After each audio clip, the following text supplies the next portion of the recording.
اور یاد کرو موسیٰ علیہ السلام نے اپنی قوم سے کہا، اے میری قوم کے لوگوں، اللہ تعالیٰ کے اس احسان کا ذکر کرو کہ اس نے تم میں سے پیغمبر بنائے اور تمہیں بادشاہ بنا دیا اور تمہیں وہ دیا جو تمام عالم میں کسی کو نہیں دیا۔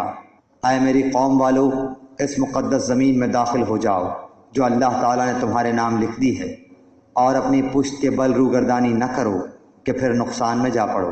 انہوں نے جواب دیا کہ اے موسیٰ، وہاں تو زور آور سرکش لوگ ہیں، اور جب تک وہ وہاں سے نکل نہ جائیں ہم تو ہرگز وہاں نہ جائیں گے۔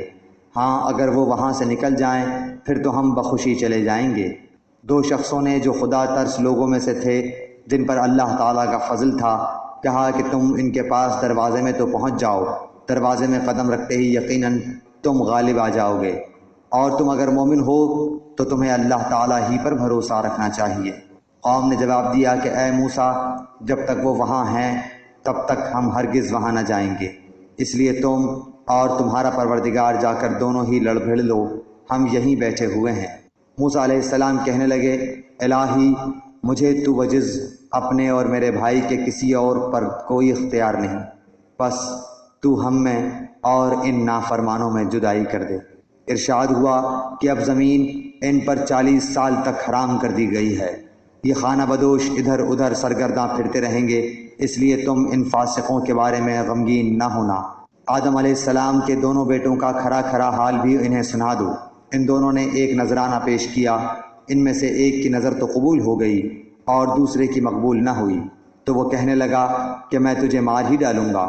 اس نے کہا، اللہ تعالیٰ تقوی والوں کا ہی عمل قبول کرتا ہے، گو تو میرے قتل کے لیے دست درازی کرے لیکن میں تیرے قتل کی طرف ہرگز اپنے ہاتھ نہ بڑھاؤں گا۔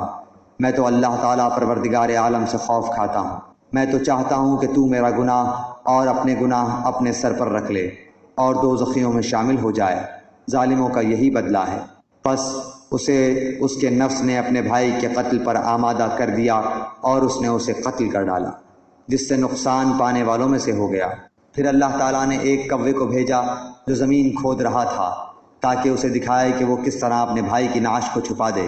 وہ کہنے لگا، ہائے افسوس، کیا میں ایسا کرنے سے بھی گیا گزرا ہو گیا کہ اس کوے کی طرح اپنے بھائی کی لاش کو دفنا دیتا، پھر تو بڑا ہی پشیمان اور شرمندہ ہو گیا۔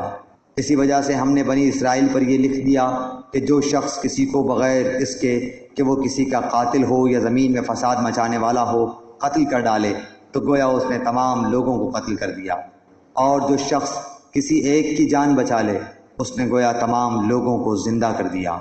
اور ان کے پاس ہمارے بہت سے رسول ظاہر دلیلیں لے کر آئے، لیکن پھر اس کے بعد بھی ان میں کے اکثر لوگ زمین میں ظلم و زیادتی اور زبردستی کرنے والے ہی رہے۔ جو اللہ تعالیٰ سے اور اس کے رسول سے لڑیں اور زمین میں فساد کرتے پھریں، ان کی سزا یہی ہے کہ وہ قتل کر دیے جائیں یا سولی چڑھا دیے جائیں، یا مخالف جانب سے ان کے ہاتھ پاؤں کاٹ دیے جائیں، یا انہیں جلا وطن کر کے دیا جائے۔ یہ تو ہوئی ان کی دنیاوی ذلت اور خواری، اور آخرت میں ان کے لیے بڑا بھاری عذاب ہے۔ ہاں، جو لوگ اس سے پہلے توبہ کر لیں کہ تم ان پر قابو پالو تو یقین مانو کہ اللہ تعالیٰ بہت بڑی بخشش اور رحم و کرم والا ہے۔ مسلمانوں، اللہ تعالیٰ سے ڈرتے رہو اور اس کا قرب تلاش کرو اور اس کی راہ میں جہاد کرو تاکہ تمہارا بھلا ہو۔ یقین مانو کہ کافروں کے لیے اگر وہ سب کچھ ہو جو ساری زمین میں ہے، بلکہ اسی کے مثل اور بھی ہو، اور وہ اس سب کو قیامت کے دن کے عذاب کے بدلے فدیے میں دینا چاہیں تو بھی ناممکن ہے کہ ان کا فدیہ قبول کر لیا جائے۔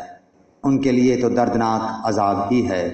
یہ چاہیں گے کہ دوزخ میں سے نکل جائیں لیکن یہ ہرگز اس میں سے نہ نکل سکیں گے، ان کے لیے تو دوامی عذاب ہے۔ چوری کرنے والے مرد اور عورت کے ہاتھ کاٹ دیا کرو، یہ بدلہ ہے اس کا جو انہوں نے کیا، عذاب اللہ کی طرف سے، اور اللہ تعالیٰ قوت و حکمت والا ہے۔ جو شخص اپنے گناہ کے بعد توبہ کر لے اور اصلاح کر لے تو اللہ تعالیٰ رحمت کے ساتھ اس کی طرف لوٹتا ہے۔ یقیناً اللہ تعالیٰ معاف فرمانے والا، مہربانی کرنے والا ہے۔ کیا تجھے معلوم نہیں کہ اللہ تعالیٰ ہی کے لیے زمین و آسمان کی بادشاہت ہے، جسے چاہے سزا دے اور جسے چاہے معاف کر دے۔ اللہ تعالیٰ ہر چیز پر قادر ہے۔ اے رسول، آپ ان لوگوں کے پیچھے نہ پڑیے جو کفر میں سبقت کر رہے ہیں، خواہ وہ ان منافقوں میں سے ہوں جو زبانی تو ایمان کا دعویٰ کرتے ہیں لیکن حقیقتاً ان کے دل با ایمان نہیں۔ اور یہودیوں میں سے کچھ لوگ ایسے ہیں جو غلط باتیں سننے کے عادی ہیں اور ان لوگوں کے جاسوس ہیں جو اب تک آپ کے پاس نہیں آئے۔ وہ کلمات کے اصلی موقع کو چھوڑ کر انہیں متغیر کر دیا کرتے ہیں۔ کہتے ہیں کہ اگر تم یہی حکم دیے جاؤ تو قبول کر لینا، اور اگر یہ حکم نہ دیے جاؤ تو الگ تھلگ رہنا، اور جس کا خراب کرنا اللہ کو منظور ہو تو آپ اس کے لیے خدائی ہدایت میں سے کسی چیز کے مختار نہیں۔ اللہ تعالیٰ کا ارادہ ان کے دلوں کو پاک کرنے کا نہیں، ان کے لیے دنیا میں بھی بڑی ذلت اور رسوائی ہے، اور آخرت میں بھی ان کے لیے بڑی سخت سزا ہے۔ یہ کان لگا لگا کر جھوٹ کے سننے والے اور جی بھر بھر کر حرام کے کھانے والے ہیں۔ اگر یہ تمہارے پاس آئیں تو تمہیں اختیار ہے، خواہ ان کے آپس کا فیصلہ کرو، خواہ ان کو ٹال دو۔ اگر تم ان سے منہ بھی پھیرو گے تو بھی یہ تم کو ہرگز کوئی ضرر نہیں پہنچا سکتے، اور اگر تم فیصلہ کرو تو ان میں عدل و انصاف کے ساتھ فیصلہ کرو، یقیناً عدل والوں کے ساتھ اللہ محبت رکھتا ہے۔ تعجب کی بات ہے کہ وہ کیسے اپنے پاس تو رات ہوتے ہوئے جس میں احکام الہی ہیں تم کو منصف بناتے ہیں، پھر اس کے بعد بھی پھر جاتے ہیں۔ دراصل یہ ایمان و یقین والے ہیں ہی نہیں۔ ہم نے تورات نازل فرمائی ہے جس میں ہدایت و نور ہے۔ یہودیوں میں اسی تورات کے ساتھ اللہ تعالیٰ کے ماننے والے انبیاء علیہم السلام اور اہل اللہ اور علماء فیصلے کرتے تھے، کیونکہ انہیں اللہ کی اس کتاب کی حفاظت کا حکم دیا گیا تھا اور وہ اس پر اقراری گواہ تھے۔ اب تمہیں چاہیے کہ لوگوں سے نہ ڈرو اور صرف میرا ڈر رکھو، میری آیتوں کو تھوڑے تھوڑے مول پر نہ بیچو۔ جو لوگ اللہ کی اتاری ہوئی وحی کے ساتھ فیصلے نہ کریں وہ پورے اور پختہ کافر ہیں۔ اور ہم نے یہودیوں کے ذمہ تورات میں یہ بات مقرر کر دی تھی کہ جان کے بدلے جان، اور آنکھ کے بدلے آنکھ، اور ناک کے بدلے ناک، اور کان کے بدلے کان، اور دانت کے بدلے دانت، اور خاص زخموں کا بھی بدلہ ہے۔